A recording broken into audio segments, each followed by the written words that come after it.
সকল অসম্ভবকে যিনি সম্ভব করতে পারেন, তিনি হলেন আল্লাহ রাব্বুল আলামিন।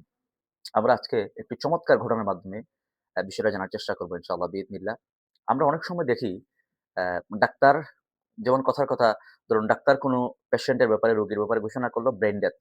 মানে বাহ্যিক কোনো সিম্পটম অ্যা দেখা যাচ্ছে না রোগটি ফিরে আসবে অথবা রোগীটি বেঁচে থাকবে। ডাক্তার ব্রেইন ডেথ ঘোষণা করল।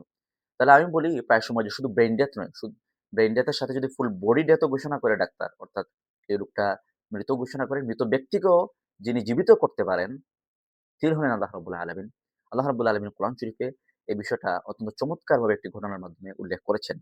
এবং কোরআন শরীফে আল্লাহ রাব্বুল আলামিন ৮ বার এই বাক্যটা উল্লেখ করেছেন যে, "ইন্নাল্লাহা আলা কুল্লি শাইইন কাদির" অথবা "আন্নাল্লাহা আলা কুল্লি শাইইন কাদির" যে আল্লাহ রাব্বুল আলামিন সবকিছুর উপর সামর্থ্যবান, সবকিছুর উপর ক্ষমতাবান। ঘটনাটা হলো অনেক বছর আগে একজন ব্যক্তি, ওই ব্যক্তিকে কোনো নবী বা আল্লাহর ওলি বা কেউ এরকম বর্ণনা কোরআন শরীফেও নাই এবং কোনো বিশুদ্ধ তাফসীর গ্রন্থেও পাওয়া যায় না। যদিও কোনো তাফসীর গ্রন্থে উযাইর আলাইহিস সালাতু ওয়াসসালামের কথা বলা হয়েছে। যাই হোক সেটা হতে পারে, নাও হতে পারে। কোনো একজন ব্যক্তি একটা গ্রামের পাশ দিয়ে যাচ্ছিলেন, ধ্বংসপ্রাপ্ত গ্রাম। মানে যে গ্রামটাকে আল্লাহ রাব্বুল আলামিন একবারে ছাদ সহ উল্টে ধসিয়ে দিয়েছেন। আল্লাহ রাব্বুল আলামিন ঘটনাটা এভাবে উল্লেখ করেন, "আও কাল্লাযী মাররা আলা কারইয়াতিন ওয়া হিয়া খাওয়িয়াতুন আলা উরুশিহা।" তিনি এই গ্রামের পাশ দিয়ে যাচ্ছিলেন। ধ্বংসপ্রাপ্ত গ্রাম, একবারে ছাদসহ যে গ্রামকে আল্লাহ রাব্বুল আলামিন একবারে ধ্বংস করে ফেলেছেন। তো এটা দেখে উনার মনে সন্দেহ জাগে নাই, কৌতূহল জেগেছে যে, ক্বালা আন্না ইউহয়ি হাযিহিল্লাহু বা'দা মাউতিহা। এরা এমনভাবে ধ্বংস হয়ে গেল, এই মৃত্যুর পরে কিভাবে আল্লাহ রাব্বুল আলামিন এদেরকে আবার জীবিত করবেন? এটা উনার একটা কৌতূহল জেগেছিল। আল্লাহ রাব্বুল আলামিন উনার কৌতূহলের জবাব বা কৌতূহলটা মেটানোর জন্য তাৎক্ষণিক একটা চমৎকার ঘটনা আল্লাহ রাব্বুল আলামিন ঘটালেন। আল্লাহ রাব্বুল আলামিন তখন মালাকুল মউতকে ডেকে বললেন যে, "আপনি তার মৃত্যু সংঘটিত করুন।" অর্থাৎ যিনি কৌতূহল পেশ করলেন যে তাকে তার মৃত্যু সংঘটিত করুন। তো মালাকুল মউত আসলেন এবং ওই লোকের মৃত্যু হয়ে গেল। আল্লাহ রাব্বুল আলামিন বলেন, "ফাআমাতাহুল্লাহ" তাকে মৃত্যুবরণ করালেন। মিআতা আমিন সুম্মা বা'আসাহ। তারপরে মৃত্যুবরণ করার পরে আবার তাকে জীবিত করলেন। জীবিত করার পর আল্লাহ রাব্বুল আলামিন জিজ্ঞাসা করলেন, "কাম লাবিথতা?" আপনি কতক্ষণ মৃত ছিলেন বা আপনি কতক্ষণ ঘুমিয়েছিলেন, মৃত ছিলেন? ক্বালা লাবিথতু ইয়াওমান আও বা'দা ইয়াওম। তখন তিনি বললেন যে, "আমি ছিলাম হতে পারে দিনের সামান্য সময়, বা'দা ইয়াওম অথবা ইয়াওমান পুরো একদিন হতে পারে আমি হয়তো মৃত ছিলাম।" আল্লাহ রাব্বুল আলামিন বলেন, "না। ক্বালা বাল লাবিথতা মিআতা আমিন।" আপনি মৃত ছিলেন মিআতা আম ১০০ বছর। ১০০ বছর, আল্লাহু আকবার। ফানজুর ইলা তাআমিক। এবার আল্লাহ রাব্বুল আলামিন বললেন, "ফানজুর ইলা তাআমিকা ওয়া শারাবিকা।" ১০০ বছর মৃত ছিলেন। আপনি আপনার খাবারের দিকে তাকান। ওই লোকটাকে আল্লাহ রাব্বুল আলামিন বললেন, "তোমার খাবার যেটা আছে, মানুষ সফরে গেলে কোথাও খাবার, খাদ্য পানীয় এগুলো নিয়ে যায়। যে আপনি খাবার এবং পানীয় এদিকে তাকান, লাম ইয়াতাসান্নাহ। উনি তাকিয়ে দেখলেন খাবার যেভাবে রেখেছিলেন ওইভাবেই আছে। বলে খাবার তো যেরকম ছিল তেমনই আছে, কোনো পরিবর্তন হয় নাই।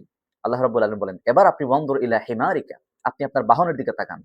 আপনি যে বাহনে চড়ে আসছিলেন, গাধায় চড়ে আসছিলেন, সে গাধার থেকে বাহনের দিকে তাকান। ওয়ালিনাজআলাকা আয়াতাল লিন-নাসি ওয়ানজুর ইলাল ইযামি কাইফা নুনশিজুহা। উনি তাকিয়ে দেখলেন যে গাধা অ্যা মরে পচে গলে একদম ধ্বংস হয়ে গেছে। গাধার কোনো অস্তিত্ব নাই। কিছু হাড্ডি পড়ে আছে। কিছু হাড্ডি পড়ে আছে। তো আল্লাহ রাব্বুল আলামিন বলেন, "দেখেন এই হাড্ডিকে আমি গোশত পরাবো। কাইফা নুনশিজুহা সুম্মা নাকসুহা লাহমা।" আল্লাহ রাব্বুল আলামিনের আদেশে সেই গাধার মধ্যে গোশতের সঞ্চার হলো। আল্লাহ রাব্বুল আলামিন কুদরতিভাবে গাধার হাড্ডির মধ্যে গোশত নিয়ে আসলেন।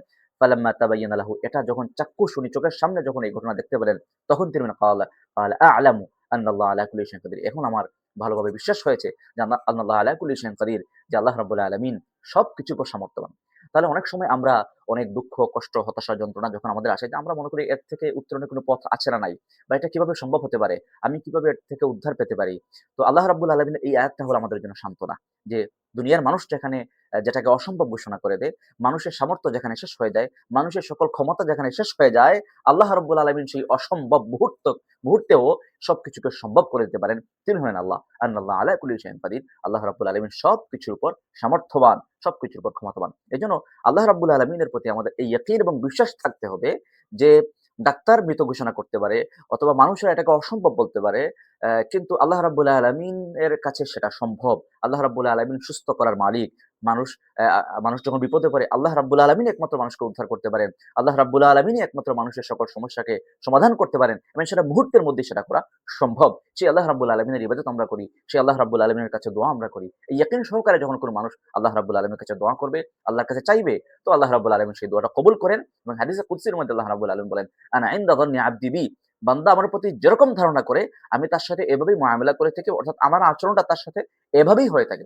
অর্থাৎ আপনি যতটুকু আল্লাহর প্রতি ইয়াকিন রাখবেন, আপনার ইয়াকিন অনুযায়ী, আপনার বিশ্বাস অনুযায়ী আল্লাহ রাব্বুল আলামিন আপনার সাথে ব্যবহার করবেন। এজন্য সম্মানিত ভাইয়েরা এবং বোনেরা, আসুন আমরা আমাদের ইয়াকিনকে দৃঢ় করি। আল্লাহ রাব্বুল আলামিনের প্রতি আস্থা এবং বিশ্বাসকে মজবুত করি। আল্লাহ তাআলা আমাদের সবাইকে পরিপূর্ণ ঈমানদার হওয়ার, পরিপূর্ণ মুত্তাকি হওয়ার এবং পরিপূর্ণ আস্থাশীল হওয়ার তৌফিক দান করুন। হাদা ওয়া সাল্লাল্লাহু নবিনা মুহাম্মদ ওয়া আলা আলিহি ওয়া আসহাবিহি ওয়া বারিক ওয়াসাল্লাম।